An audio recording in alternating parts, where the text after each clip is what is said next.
scholar. And of course, Dr. Baldwin, let me welcome you to the show this morning. Thank you so much. And again, much. State how delighted we are to have you here Thank with you. us. And as I've said before, that you've given us you've given us status dealing with Dr. Martin Luther King. You see, Thank because, you. As a matter of fact, I think our audience might know, as you've indicated when you talk about, and as you will talk about some background information, That's that in a real sense, you became so caught up with Dr. Martin Luther King that you literally almost followed his entire scholarly path. That's right. And so you sort of thought yourself a Dr. Martin Luther King scholar a long time ago. That's right. And I appreciate that. Let's start off, Dr. Baldwin, by talking about your background and information and that kind of information. Then we'll get into the MLK Memorial dedication and some of the things that you believe to be important that our audience ought to know over the next 30 minutes. Yeah, very good. I grew up in a little town called Camden, Alabama, which is Wilcox County, Alabama, a part of the Alabama Black Belt. And Martin Luther King Jr., as you well know, led a number of demonstrations in that area in the southwest part of Alabama. Selma, we know about the Selma movement of 1965. I remember that movement. Because I grew up 35 miles south of Selma. So I grew up in Camden, Alabama in the 1940s and 50s as a student in high school and college. I did participate in some of the demonstrations, and I matriculated at Talladega College from 1967 rather, to 1971. And after graduating from Talladega, I pursued seminary education at Crozer Theological Seminary in Rochester, New York. And I received a PhD from Northwestern University in Evanston, Illinois in 1980.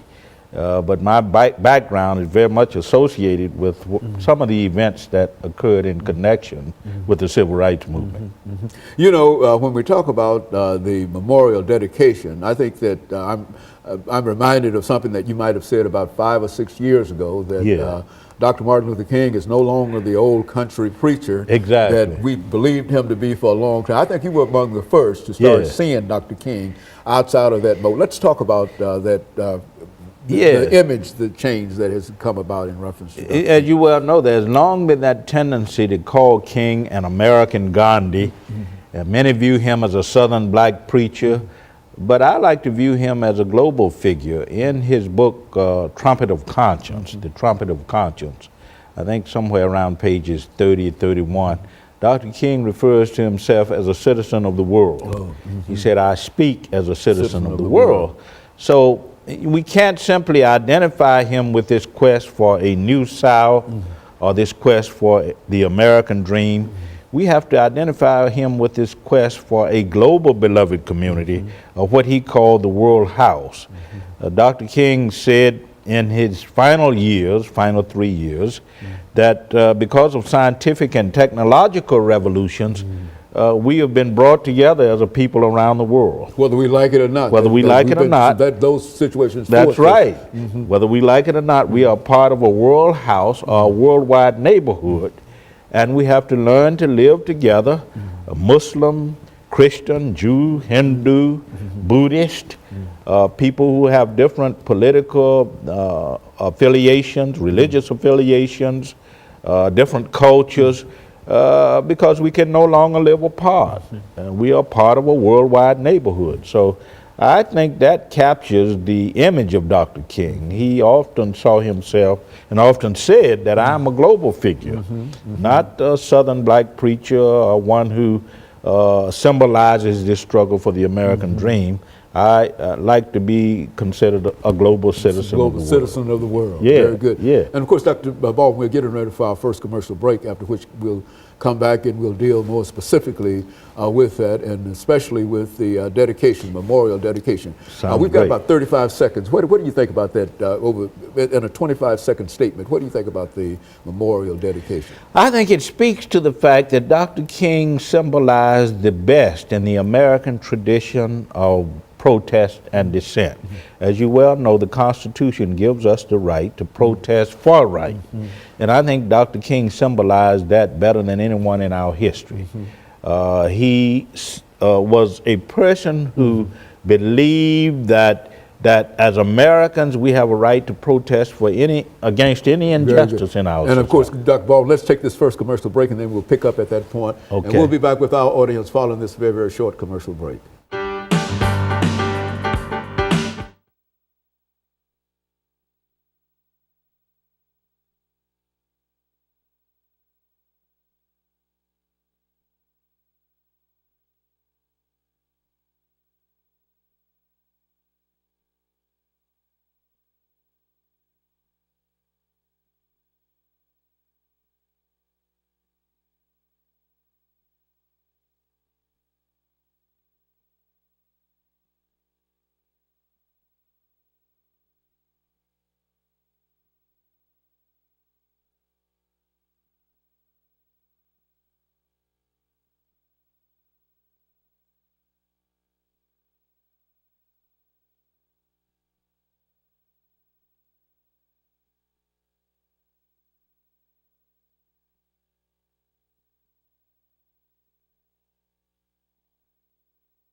Thank you and welcome back to the second segment of the show for today.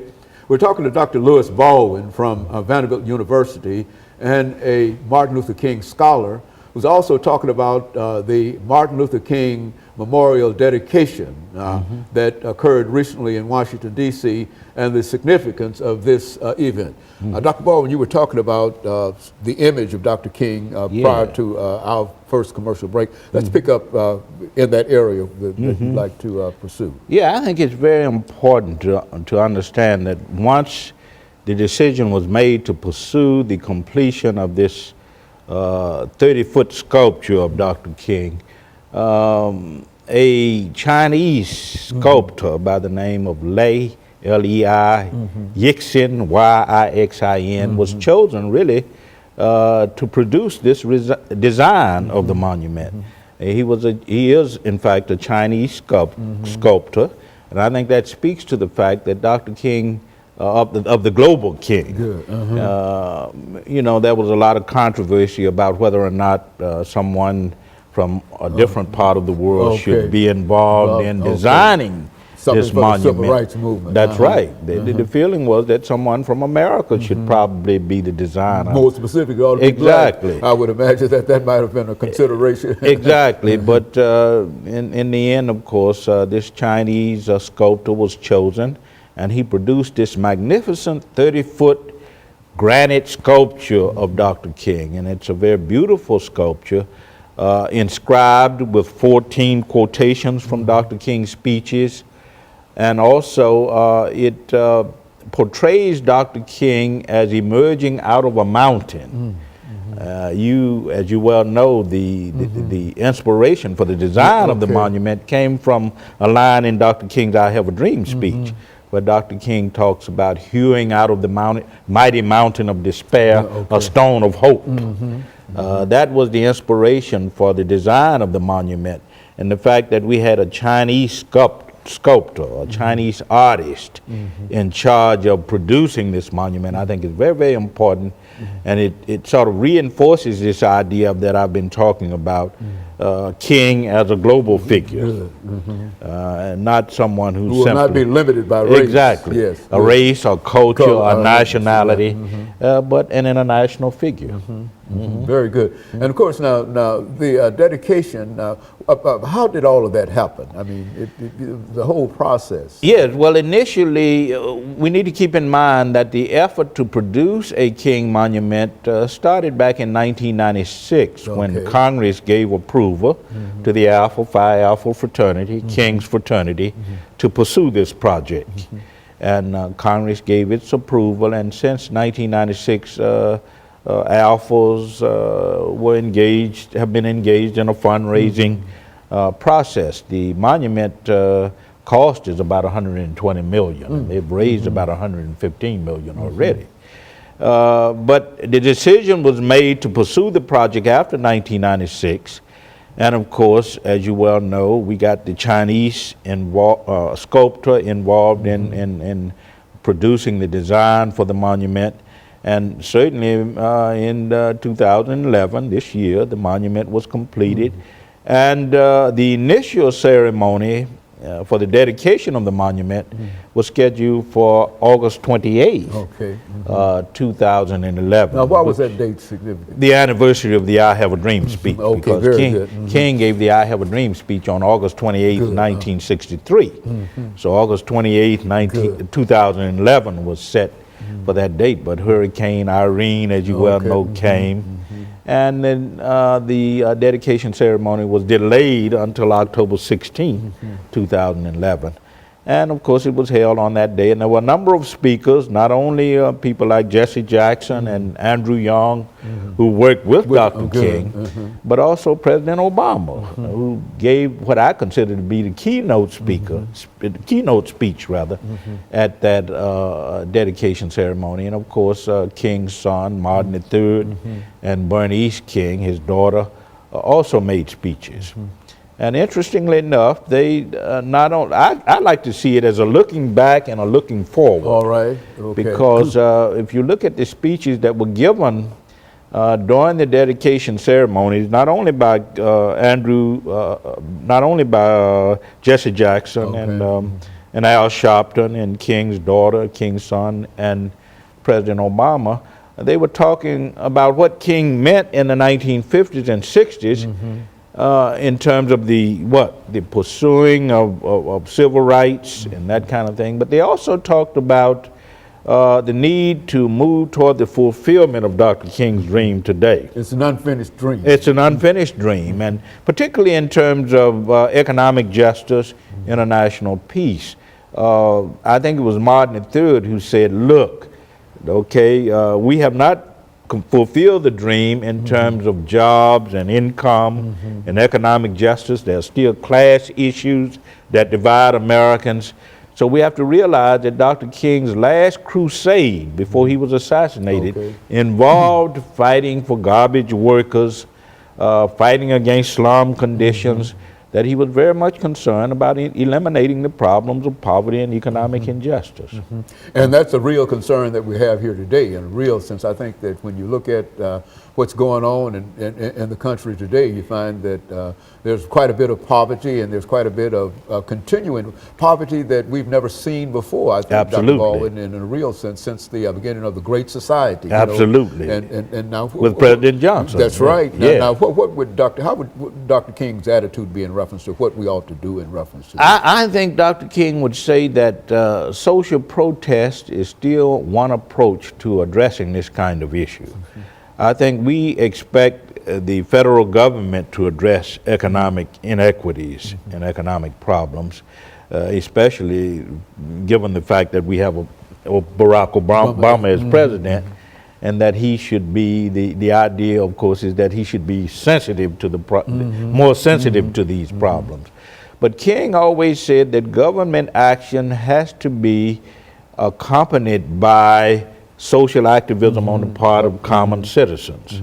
That all of us have a role in making the society more economically equitable, okay, so that people will have jobs, health care, a guaranteed income, and that, I think, is the challenge that the speakers at the King dedication ceremony tried to get across. The challenge is that we need to continue to fight for the fulfillment of this dream, not only in terms of economic justice, but in terms of issues of international peace. Very good. And of course, Dr. Baldwin, let us take this second commercial break, and we'll be back with our audience following this very, very short commercial break.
Thank you and welcome back to the final segment of the show for today.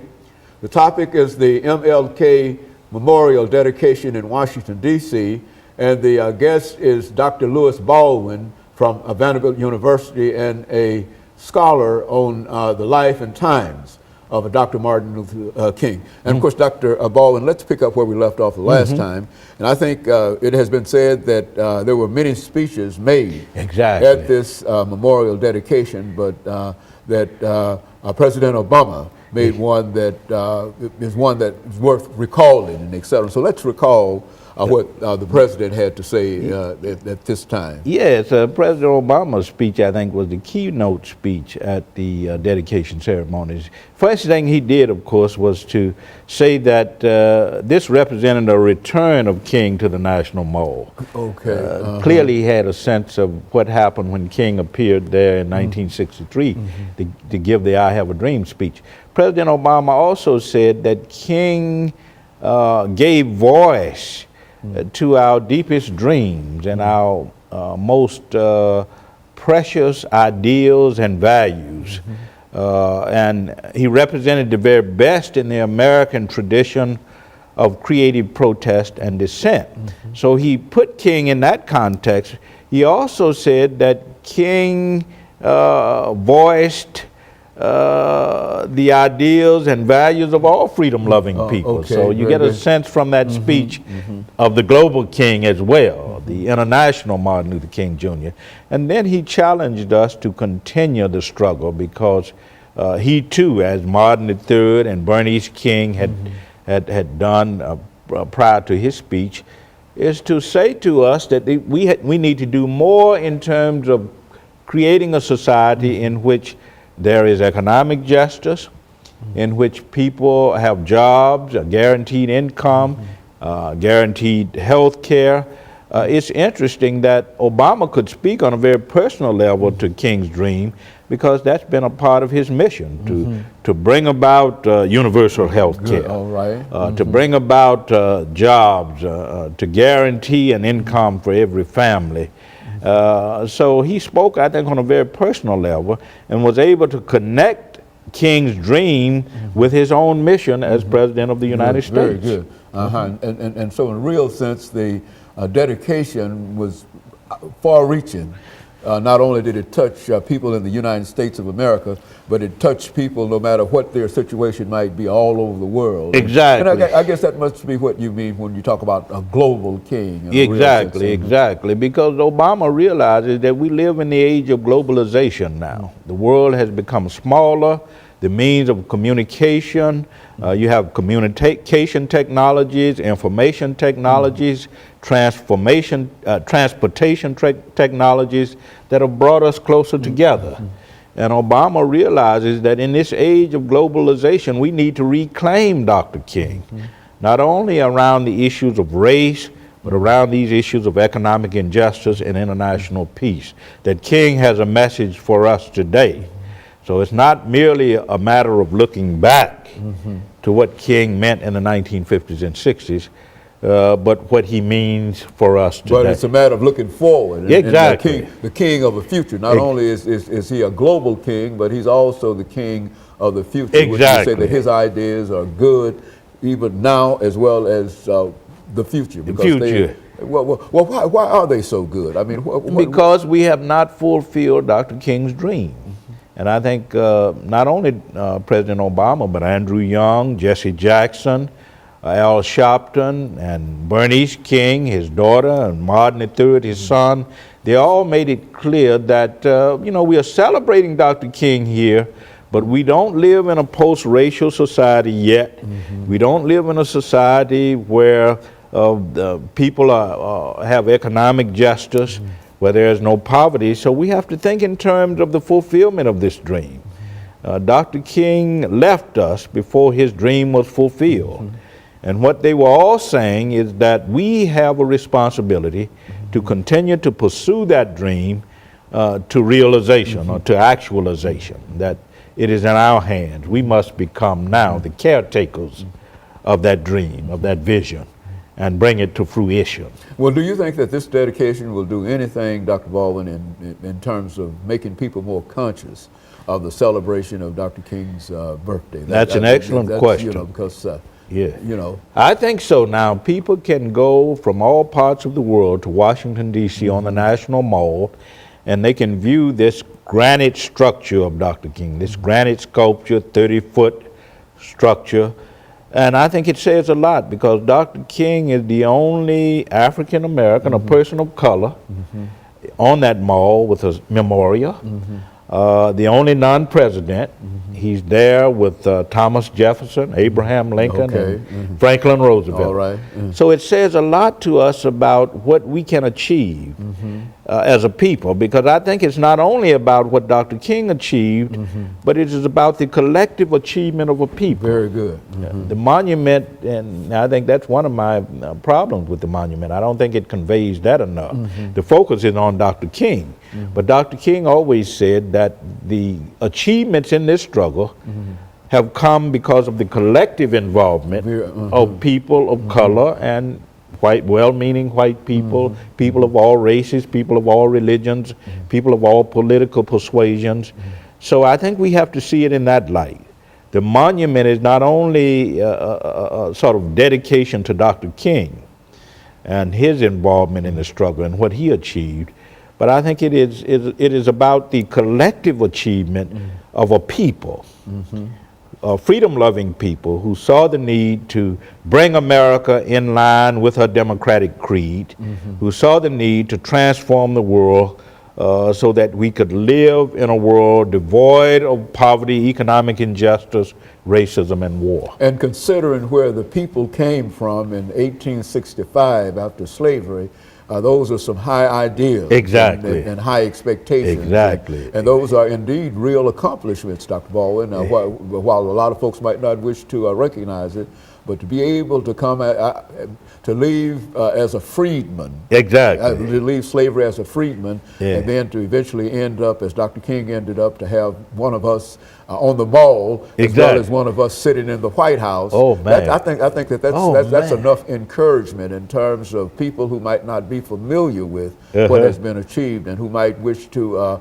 downplay or perhaps diminish what has been achieved. I think it's a real achievement. And as a matter of fact, Dr. Baldwin, I think that it's an achievement that not many Africans recognize and take advantage of. To understand that this has been accomplished. Exactly. I think that's a great achievement. It says a lot about from whence we've come, but as we look at that, we need to keep in mind that we have a long way to go before we realize the fulfillment of Dr. King's dream. And I think that came across not only in the speech of Obama, but in the speeches that were given by Bernice King, Martin III, Andrew Young, Jesse Jackson, Al Sharpton. They were all talking about, even as we look back, we need to look forward. We look back at what King gave us, what he did, what he accomplished, but we also need to look forward in terms of what we might do to fulfill that dream. And I think that this will be aired certainly before the Dr. Martin Luther King birthday celebration, but what can we say about that? I mean, why is there such a non-participation of so many people in such an event as this? I think the problem is that people don't have a sense of what King was about or what the struggle was about. And that's true not only in the larger community, but in the African American community. I think we all need to work through our institutions, the churches, the schools, the family, to bring people to a greater sense of what this struggle was all about in the 1950s and 60s. And once people get a sense of what that struggle is all about, they'll understand better what the national holiday is all about. It's about not only celebrating what happened then, but also devoting ourselves to continuing Dr. King's unfinished work. And I think that's the unfortunate part of it. We have done a poor job of getting across the history of the movement and what that movement means in terms of the continuing challenge that we face. Very good. Of course, Dr. Baldwin, let me thank you for bringing that excellent information to us today, and I'm sure that our audience appreciates that. And let me encourage our audience to tune in again next week for another informative edition of Comments. Thank you and good morning.